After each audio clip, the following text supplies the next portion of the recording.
There's a typeface so prevalent you almost certainly see it on a daily basis. You may have read it on a subway platform, a website, or the front of a bottle in a supermarket aisle. It's in government forms, airport terminals, and museums. It's likely you didn't even notice it, and that was really the point from its inception. The typeface is Helvetica. It's 69 years old and was developed in a small Swiss town outside of Basel in 1957. It has been on the nose of the NASA Space Shuttle and the walls of the New York City subway system. It appears on the logos of BMW, Lufthansa, Nestlé, Panasonic, and dozens more. For nearly a decade, it was the system font that Apple used on every iPhone. It's been rated the #1 typeface of all time by Font Shop Germany. Gary Husfit made a full-length documentary about it in 2007, and MoMA put it in its permanent collection. Helvetica is, by almost any measure, the most successful typeface in history. The paradox at the center of that success is the very thing that makes it worth examining. Helvetica was designed specifically to mean nothing, to carry no personality, no historical weight, no cultural baggage. It was created to get out of the way of the words and let them speak for themselves. The man who designed it wanted a typeface that could say anything. This is how a small Swiss foundry, a freelance graphic designer, and a stroke of commercial timing produced one of the most quietly influential pieces of graphic design in history. To understand Helvetica, we have to look to Switzerland in the decade after the Second World War, and the particular mood that gripped European design in that period. The war ended in 1945, leaving much of continental Europe physically and psychologically shattered. Rebuilding was as much an ideological task as it was a material one. For a generation of designers, especially in Switzerland and Germany, the ornamental, historically loaded visual language of the pre-war era felt complicit in the catastrophes that had occurred. Nationalism, propaganda, and the deliberate manipulation of imagery had been weaponized at a scale the world had never seen. The response, among many designers, was a principled rejection of decoration and rhetoric in favor of clarity, objectivity, and rationalism. Switzerland had remained neutral during the war, and Basel and Zurich became gathering points for progressive design thinking. Out of this emerged what became known as the International Typographic Style, sometimes called Swiss style, a design philosophy built on mathematical grid systems, asymmetric layouts, and most crucially to this story, sans serif typefaces. The goal was a visual language that communicated without manipulation. Information was organized logically. Type was chosen for legibility and neutrality rather than personality or historical association. The designers at the center of this movement, figures like Joseph Müller-Brockmann in Zurich and Emil Rutter in Basel, were focused on more than aesthetics. They believed that design could be an ethical practice and that clarity was a form of honesty. The reigning sans serif typeface of the Swiss avant-garde in the early 1950s was Accidens Grotesque, a German face published by the Berthold Foundry in 1898. It was blunt, functional, and unornamental. Swiss designers had adopted it as their workhorse precisely because it felt scrubbed clean of sentiment. The trouble, from the perspective of the Haas Type Foundry, was that Accidens Grotesque was a German face. Haas was Swiss. Haas's director, Edward Hoffmann, was watching Swiss designers reach across the border for their essential typographic tool, while his own foundry sat largely on the sidelines of the most exciting design movement in Europe. He decided to do something about it. Max Meidinger was born in Zurich on December 24, 1910. From the age of 16, he trained as a typographic compositor, the person responsible for assembling type into pages, at the printing firm of Jacques Bollmann in Zurich, completing his apprenticeship in 1930. He spent 6 years working at various companies while attending evening classes at the Kunstgewerbeschule, the Zurich School of Arts and Crafts, where principles of modernist design were being rigorously taught. In 1936, Meidinger joined the Haas Type Foundry as a graphic designer and in-house salesman. He worked there for nearly 2 decades, during which time he developed an intimate familiarity with the typeface market, who was buying what and why. He left Haas in 1956 to work independently as a freelance graphic designer in Zurich. It was almost immediately after this departure that Edward Hoffmann, who was by then the foundry's director, came back to him with a commission. Hoffmann's brief was precise: design a new grotesque, the German typographic term for sans serif face, that would compete with Accidens Grotesque in the Swiss market. The new typeface should be neutral, carrying no intrinsic meaning in its form. It should work across a wide variety of applications. It should be unmistakably modern. Meidinger began drawing in 1956. The process was, at its core, a refinement rather than an invention from nothing. Helvetica is what type historians call a neo-grotesque. It sits in a lineage of 19th century German and Swiss sans serif faces, and accidence grotesque is its most direct ancestor. Meidinger studied what he felt were the weaknesses of accidence grotesque and worked to address them. The result was a typeface with a notably high X height, meaning the lowercase letters are tall relative to the capitals, which improves legibility at small sizes. The strokes terminated horizontally and vertically rather than at an angle, giving the face a clean, engineered quality. The letter spacing was unusually tight, producing a dense, cohesive texture on the page. These were not arbitrary choices. Each one served legibility and gave the typeface what its creators wanted most: a sense of transparency. A well-designed Helvetica word sits on a page and disappears, leaving only its meaning behind. The new typeface was officially presented to the public in 1957 at an exhibition called Graphic 57, a major showcase of the graphic industry held at the Palais de Beaulieu in Lausanne. Only the semi-bold series, in size 20, was shown at the first presentation. The name was functional to the point of plainness. Neue Helvetica, the foundry's name, the style's name, and the word new, assembled without ceremony. The design world noticed immediately. In the context of Swiss modernism, a Swiss-made grotesque of this quality and neutrality was exactly what the market had been waiting for. Haas had calculated correctly. There was a ready audience for a homegrown alternative to accidence grotesque. The early reception, however, raised a practical problem. Haas was a relatively small foundry, producing type primarily for the Swiss market.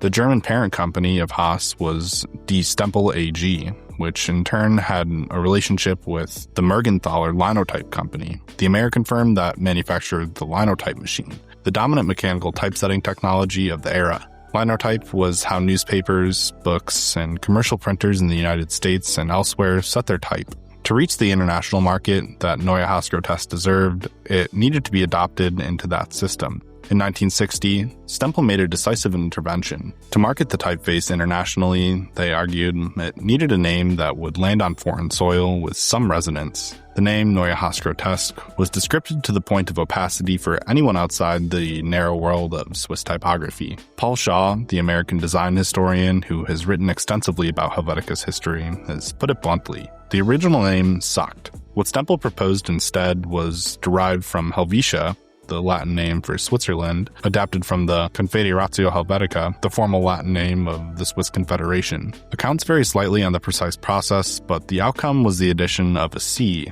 Helvetica. The name positioned the typeface as a product of a country that, in the design world of 1960, had an unimpeachable reputation for precision, quality, and modernity. Switzerland was exactly the association a neutral, orderly, technically precise typeface needed. As Gary Husvitt, who directed the 2007 documentary on the typeface, observed, the name Helvetica was purely a marketing decision. The plan worked. Arthur Ritzel of Stempel then set about expanding the original design into a larger family, adding weights and widths to make Helvetica a comprehensive typographic system rather than a single semi-bold face. The family grew quickly, adding lights, bold, and italic variants. Design historian Paul Shaw would later write, by 1965, Helvetica had begun to muscle out accidents grotesque in New York City, the point at which Amsterdam Continental, the main importer of European typefaces to the American market, shifted its marketing from accidents grotesque to Helvetica. The 1960s were the decade Helvetica escaped Switzerland. The international typographic style, which had been largely a European phenomenon through the 1950s, began arriving in North America through graphic designers who had trained in Switzerland or had absorbed Swiss design principles. American corporations in the post-war boom were investing heavily in what was then called corporate identity, unified visual systems for their brands. Swiss-trained designers arrived with exactly the toolkit those corporations needed. One of the most important figures in this story is Massimo Vignelli. Born in Milan in 1931, Vignelli had studied architecture in Milan and Venice and absorbed modernist design principles deeply. In 1965, along with Bob Norda and several other partners, he co-founded Unimark International in Chicago, a design firm built on the principles of the international typographic style, committed to systematic, grid-based, objectively reasoned design. Helvetica was Unimark's house typeface. Vignelli's position on it was essentially philosophical. A typeface should carry no stylistic personality of its own. It should be a transparent vessel for content. Helvetica, in his view, was the closest thing to a perfect vessel that existed. In 1967, Unimark was commissioned by American Airlines to redesign the carrier's corporate identity. The project was led by Vignelli and his colleague Heinz Weibel. Their solution was elegant in its simplicity. The words American Airlines, set in plain Helvetica, split into two colors, half red, half blue, with no space between the words. Vignelli later described the thinking. We wanted to make one word of American Airlines. There were no other logos then that were two colors of the same word. So we took the space away and split it by color. We proceeded by logic, not emotion, not trends and fashions. The identity Vignelli and Weibel created for American Airlines would remain essentially unchanged for 46 years, until 2013. It became one of the most enduring corporate identities of the 20th century, and one of the most visible demonstrations of what Helvetica could do for a brand. American Airlines was not alone. Through the 1960s and 1970s, Helvetica spread across the logos of major corporations in North America and Europe. Lufthansa, Nestlé, Panasonic, BMW. The list expanded year by year, until the joke in the design community was that you could no longer tell one major corporation from another because they all appeared to have identical letterheads. The criticism was fair. Helvetica's very neutrality, its refusal to shout or perform, made it the safe, rational choice. It conveyed competence without arrogance, modernity without aggression. For a certain generation of corporate communications officers, that was exactly what they were looking for. The story of Helvetica and the New York City subway system is more tangled than it is usually told, and more revealing for it. By the mid-1960s, the New York subway was a visual disaster. Decades of piecemeal signage, different materials, different lettering styles, different colors, accumulated across a system built from the merger of several originally separate lines, had produced what Paul Shaw, who later wrote an entire book on the subject, described as bewildering hodgepodge. There was no coherent wayfinding system. Riders navigated by memorization and instinct as much as by the signs. In the late 1960s, Unimark International was hired to address the problem. Vignelli and Bob Norda led the project, a systematic redesign of the subway's entire signage approach. The concept was rigorous. Standardized sign templates, strict grids, clear hierarchies of information. Vignelli personally championed Helvetica as the face for the new system. There is an irony, however, that gets glossed over in the simplified telling. When Unimark delivered the graphic standards manual for the subway in 1970, the typeface specified was not Helvetica. It was standard medium, a different grotesque sans serif that the subway sign shop already had available. The most commonly accepted explanation is that acquiring Helvetica for the sign shop would have required an additional licensing cost the system was unwilling to pay. Standard medium was already there. Vignelli did use Helvetica on his celebrated and later controversial 1972 New York City subway map, which was printed rather than produced in the sign shop. The map became an object of fierce debate in its own right, with New Yorkers objecting that its diagrammatic geometry with straightened curves and equalized distances for visual clarity made it difficult to use in the real city. It was replaced in 1979. For more on this, check out my video all about the controversy of the subway system. The comment section of that video is full of many passionate opinions and is a clear indicator of how many different opinions there are about the right solution. Helvetica did not officially become the designated typeface of New York City subway signage until 1989, when a revised sign manual produced by Michael Hertz Associates specified it as a standard face. By that point, the typeface had already been on the subway's printed materials and maps for years, and the popular belief that Helvetica had always been the subway's font had long since taken hold. What was actually true was that Vignelli and Norda's design principles, their rigorous, gridded modernist approach, had shaped the subway's visual identity, and Helvetica had arrived as the official face only later. As Paul Shaw wrote, what Vignelli and Norda established in the mid-1960s had survived budget crises, graffiti, mayoral changes, and management upheaval. That persistence, he argued, was very New York. Helvetica's reach through the 1970s and 1980s extended well beyond the private sector. NASA printed it on the exterior of space shuttles. The United States government redesigned its federal tax forms with it. It appeared in transit systems, on the facades of government buildings, and in public institutions across the democratic world. The qualities that made it ideal for corporate identity, neutrality, authority, legibility, made it equally suited to the visual language of public institutions.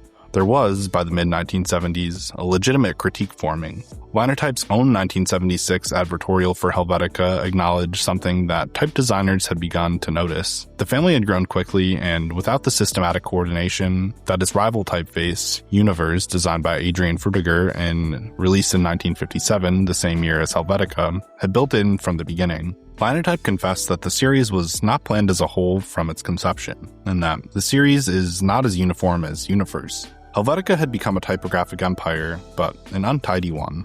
The answer came in 1983. By the early 1980s, the world of typography was undergoing a fundamental technological transformation. Hot metal typesetting, the physical casting of letters in lead alloy, was being supplanted by phototypesetting and then by digital type.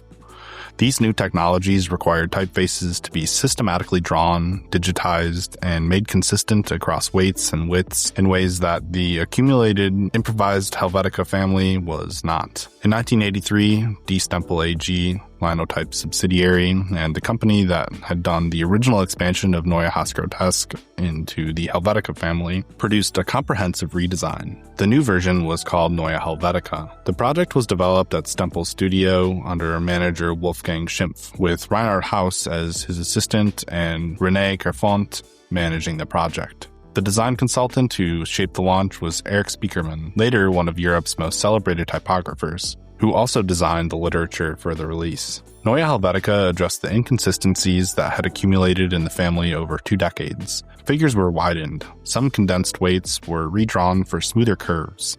Most importantly, a new numerical classification system borrowed from Frutiger's Univers was imposed on the family to give it the systematic coherence it had always lacked. In this system, the regular weight was designated Helvetica 55, with the first digit indicating the weights and the second indicating width and posture. The complete family eventually comprised 51 fonts. Neue Helvetica also improved readability through increased spacing between numerals and heavier punctuation marks. The following year, it would find its largest audience yet. On the 24th of January 1984, Apple introduced the Macintosh personal computer. Steve Jobs had an acute sense of the symbolic power of typography. He had famously audited calligraphy classes at Reed College after dropping out, and he later credited those classes with shaping the typographic sensibility of the Mac. When Apple chose the fonts to ship with the original Macintosh, Helvetica was among them. The effect on Helvetica's reach was transformative. Paul Shaw, the design historian, has argued that this was the pivotal moment in Helvetica's transformation from a designer's preference to a genuine cultural ubiquity. Helvetica also became the system font for Apple's iOS operating system when the iPhone launched in 2007, and later, Neue Helvetica served the same function for iOS and OS X Yosemite, Apple's 2014 desktop operating system release, where it was chosen to create visual consistency across Apple's mobile and desktop platforms. Apple replaced Neue Helvetica with its own proprietary San Francisco typeface in iOS 9 and OS X El Capitan in 2015. But for years, Helvetica had been the letter form through which hundreds of millions of people read their text messages, emails, calendar appointments, and news. Where Apple chose Helvetica, Microsoft chose something else, and the choice produced one of the most discussed controversies in the history of type design. In 1982, Monotype Typography, a British foundry, was under contract to supply bitmap fonts for 2 new IBM laser printers. The higher-end machine, the IBM 4250, could be supplied with Helvetica through a sublicense from Linotype. For the lower resolution IBM 3800-3 printer, Monotype needed an alternative. A 10-person team led by Robbins Nicholas and Patricia Saunders drew a new typeface called Arial, or as IBM initially named it for licensing reasons, Sonoran Sans Serif. Arial was engineered to be metrically identical to Helvetica. Every character shared exactly the same width, so that a document laid out in Helvetica could be printed in Arial without disrupting the line breaks or page layout. No Helvetica license required. In 1990, Nicholas Saunders and a colleague named Steve Madison developed a TrueType version of Arial, which Monotype licensed to Microsoft. In 1992, Microsoft chose Arial as one of the 4 core TrueType fonts included with Windows 3.1. Overnight, it was on millions of computers. The design community's reaction was sharp. Type designer Mark Simonson wrote that using Arial instead of Helvetica was like asking for Jimmy Stewart and getting rich little. The criticism was that Arial had duplicated Helvetica's proportions and metrics while quietly softening and rounding its forms, producing something that looked broadly similar to the uninitiated but felt to specialists like a diluted approximation. Robin Nicholas himself acknowledged in 2005 that Arial had been designed as a generic sans serif, almost a bland sans serif. The full story is more complicated than the standard narrative suggests. Monotype executive Alan Haley later stated publicly that the amount Microsoft paid over the years for the development of Arial could finance a small country, pushing back against the assumption that the choice was primarily about avoiding licensing fees. Arial, in this telling, was a genuine investment, not simply a cut-price substitute. Whatever the intent, the practical outcome was a generation of computer users who were effectively reading a Helvetica-shaped typeface without knowing it, and professional designers who found themselves working in an ecosystem where the world's most famous typeface had a widely distributed shadow double. No account of Helvetica is honest without giving serious attention to its critics, and they are serious, articulate, and sometimes passionate to the point of fury. The core critique has two related strands. The first is about ubiquity and laziness. Swiss type designer Bruno Maag, founder of Dalton Maag, a London foundry that has designed typefaces for Nokia, HP, and other major brands, has said, designers use Helvetica because it's the lazy choice. And second, it's also the safe choice. It creates a homogeneity about all the brand and identity work you see. The argument is that Helvetica, by becoming the default, has paradoxically become the opposite of what it was designed to be. A typeface with no inherent meaning accretes meaning through ubiquity. It comes to mean corporations, bureaucracies, airports, the face of institutions. The second strand is more formally specific and comes primarily from designers associated with the postmodern reaction against Swiss modernism that emerged in the 1980s. David Carson, the American graphic designer who rose to fame through his work on the alternative magazine Raygun in the early 1990s, built his entire visual philosophy in opposition to Swiss tradition. For Carson, legibility was not a virtue in itself.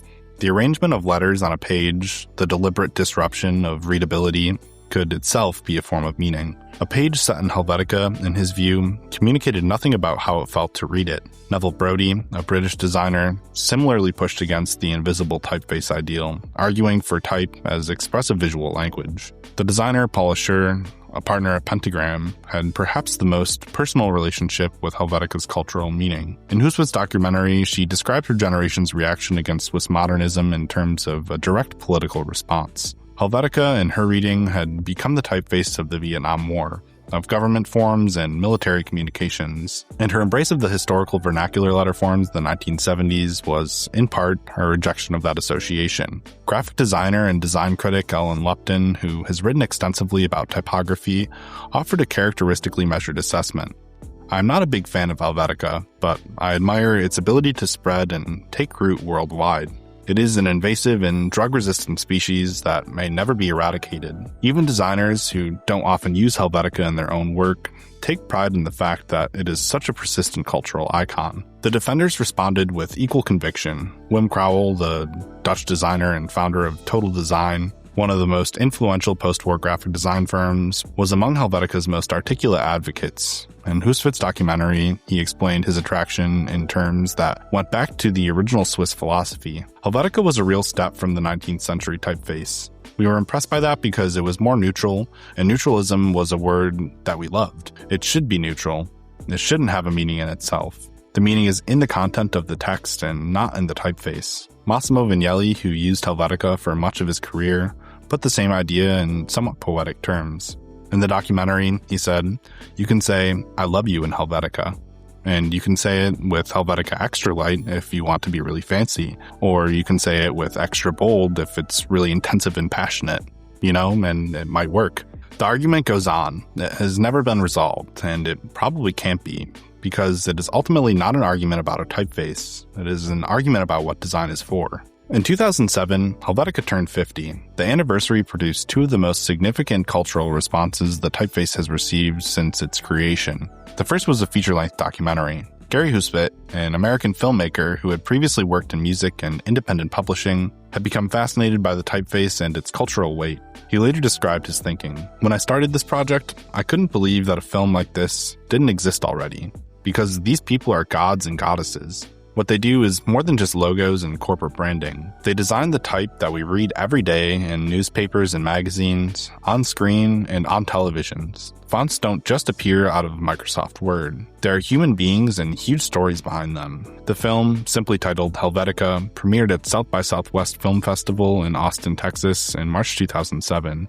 It then toured the world, screening at the IFC Center in New York, the Institute of Contemporary Arts in London, the Gene Siskel Film Center in Chicago, and the Roxy Cinema in San Francisco, among many others. The interviewees who were assembled were a cross-section of design's most prominent voices: Eric Spiekerman, Matthew Carter, Massimo Vignelli, Wim Crowell, Herman Zopf, Neville Brody, Stefan Sagmeister, Michael Beirut, David Carson, Paula Scher, Jonathan Hofler, Tobias Frere-Jones, and the Dutch collective Experimental Jet Set, among others. The film was nominated for the Independent Spirits Truer Than Fiction Award in 2008.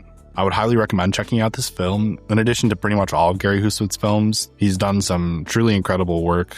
I particularly like Objectified and ROMs, but pretty much all of his projects are fantastic.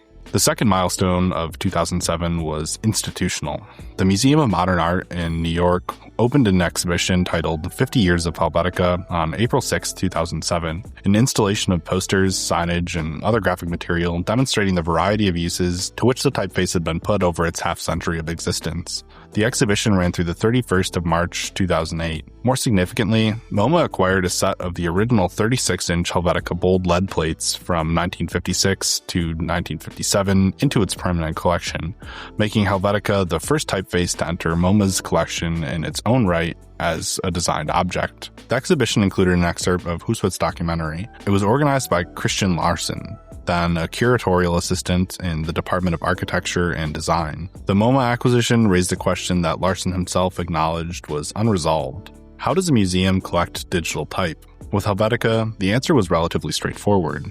There were physical artifacts, lead plates, and proof sheets. For the generation of typefaces designed entirely in software, the question of how to collect and preserve them as designed objects remained open. By the mid-2010s, the design world had a problem with Helvetica. Not a philosophical one, those never went away, but a practical one. Digital typography had changed the demands placed on typefaces in ways that no one in 1957 or even 1983 could have anticipated. A typeface now had to work at 3 pixels on a smartwatch and at 3 feet on a billboard LED display. It had to render on iPhone Retina screens and on low-resolution office monitors. Had to function in variable font systems that hadn't existed when Neue Helvetica was drawn. Neue Helvetica, for all its virtues, had been designed for a single size, text. It had no optical size variations, no size-specific spacing or character adjustments. Charles Nix, the type director at Monotype, the company that now held the rights to Helvetica, described the situation clearly. What we lost in our initial rush to digitize everything in the 80s and 90s was a subtlety that existed in metal and film, where there were multiple master drawings that were created for specific sizes of type. Nix and his team at Monotype spent 4 years working on what became Helvetica Now, released in April 2019. The project involved redrawing nearly 40,000 characters. The approach was to go back before Neue Helvetica to what Meidinger had originally done, studying the original spacing and letter forms and finding, as Nix put it, when you go back to the original source, it's so much more readable, and that doesn't have to do with the forms themselves, but the spacing. Helvetica Now was released in 3 optical sizes: micro for very small applications such as footnotes and captions on digital screens, text for general body copy, and display for large-scale use in headlines and signage. Each size was drawn with size-specific spacing and proportions. The family comprised 48 fonts in total. New alternate characters were introduced. A single story A, a straight-legged capital R, giving designers more flexibility than the classic design had offered. Nix described the redesign as having been undertaken with extreme trepidation. Nix articulated the underlying philosophy of Helvetica, the principle that had driven it from Meidinger's first drawings to the 2019 redesign, in terms that the typeface's original creators would have recognized. Its sole purpose in living is not to draw attention to itself. It delivers language as it is, and I think that is its power. It's come as close as any typeface can, and only more so as the years pass, to delivering meaning without style. 3 years later, in 2021, Monotype released Helvetica Now Variable, a variable font version that offered, in a single font file, what the company described as over 1 million distinct styles, with continuous variation across weight, optical size, and width axes. Variable fonts, which allow a single file to contain a theoretically infinite range of stylistic variations, represent the current leading edge of type technology. Helvetica had been extended into the format, the same typeface that Max Meidinger drew in hot metal, now capable of animating between weights on a screen. Max Meidinger passed on March 8, 1980 in Zurich. He was 69 years old. By the time of his passing, Linotype had been paying him royalties on Helvetica for 20 years, and the typeface he had designed for a commission from a small foundry in Munhenstein had become a permanent fixture of the visual world. He did not live to see the Macintosh, or the iPhone, or the documentary Gary Huswit would make about his work, or the 2 major redesigns that would extend his typeface into the digital age. Edward Hoffman, the director who had commissioned the design and guided its development with such care, outlived Meidinger by many years. The typeface has now been in continuous use for 69 years. It has outlasted the technologies that first disseminated it. It has weathered the rise and fall of postmodernism, the digital revolution, the mobile revolution, and the variable font revolution. Other typefaces have been designed to replace it, but none have. There is something worth sitting with in this persistence. Helvetica was built on an idea that, in retrospect, has a kind of philosophical audacity, that a designed object could have no inherent meaning, that form could be purely functional, that a letter could be just a letter, carrying information without editorializing it. The 20th century, which had seen typography weaponized for propaganda and corporate manipulation alike, produced a powerful counter-argument for transparency, and Helvetica was that counter-argument made visible. Whether it succeeded on its own terms is a question the critics have been arguing for 60 years. The typeface carries associations now of corporations, of airports, of government bureaucracy that its creators could not have intended and might have regretted. It is a victim of its own success in this sense. A face designed to mean nothing now means something, because it is everywhere. Charles Nix, who led the 2019 redesign, expressed the hope that Helvetica would endure as the typeface you reach for those moments when you speak as plainly as possible in a manner that comes as close as visible language can to being universal. That is as close as anyone has come to articulating what Meidinger and Hoffman were after when they sat down together in Munhenstein in 1956 and began to draw. Helvetica is a typeface for everything and nothing all at once.